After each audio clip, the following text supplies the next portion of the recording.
તો વિરામ બાદ આપનું સ્વાગત છે। આગળ સમાચારોમાં વાત કરીએ તો પાટણની નવાબી નગરી રાધનપુર પાલિકાની ચૂંટણી આગામી 16 ફેબ્રુઆરીએ યોજાશે, ત્યારે શહેરના રાજકારણમાં પણ ગરમાવો જોવા મળી રહ્યો છે।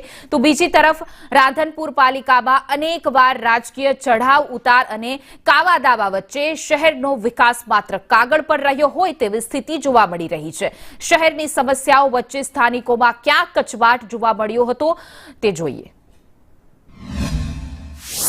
રાધનપુર નગરપાલિકાના સળગતા પ્રશ્નોને લઈને આપણે પૂછીશું રાધનપુરના એક્સ ધારાસભ્યને અત્યારે રાધનપુર નગરપાલિકાની શું પરિસ્થિતિ છે। રાધનપુર નગરપાલિકામાં 2 વર્ષથી ગુજરાતની સરકારનો વહીવટ છે। અમારી બોડીએ ખૂબ કામ કર્યા હતા। અમે આ રાધનપુરનો જિલ્લો બનાવવાની માગણી પણ અમારી વારંવાર વર્ષોથી હતી। હમણાં જ્યારે બનાસકાંઠાના 2 જિલ્લા બનાવવામાં આવ્યા એ પછી વિધાનસભાના અધ્યક્ષ અહીંયા આવીને એમ કહે કે રાધનપુરમાં કાયદોની વ્યવસ્થા નથી જળવાતી, રાધનપુરમાં માળખાગત સુવિધાઓ નથી, એટલે રાધનપુરને જિલ્લો ના બનાવવો જોઈએ એવું કહેવાનું એમને પોતે ક્યારે કર્યું હોય છે કે એમને ખબર પડી ગઈ કે રાધનપુરને પ્રત્યે કમ્પલસરી સરકારે કિન્નાખોરી રાખી છે। કોંગ્રેસના મહિલા પ્રમુખ છો, આપે આંદોલન પણ કર્યા।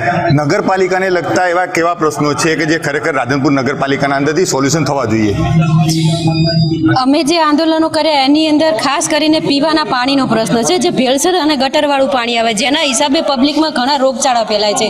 બીજા ઘણા એવા પ્રશ્નો છે કે ખુલ્લી ગટરો હતી, જે ખુલ્લી ગટરોની અંદર ઘણા નાના ભૂલકાઓ ગટરની અંદર પડી ગયા છે, જેના અમે સતત સરકારની સામે લડતો આપી છે મહિલા કોંગ્રેસ દ્વારા, અને એ ગટરો અમે બંધ કરાવી છે। અમે જ્યારે સત્તામાં નહોતા, વિરોધ પક્ષમાં બેઠા હતા, ત્યારે પણ નગરને સ્વસ્થ રાખવાના આંદોલનો કર્યા છે, અને જ્યારે અમે ફરી રિપીટમાં સત્તામાં આવીશું ત્યારે રાધનપુરને સંપૂર્ણપણે અમે સ્વસ્થ રાખીશું। ભ્રષ્ટાચારમાં તો આખો દેશ જાણે છે કે ભ્રષ્ટાચાર કોણ કરે છે, કારણ કે અત્યારે ભ્રષ્ટાચારની વાત છે, કોઈ ભ્રષ્ટાચારનો પ્રશ્ન જ નથી।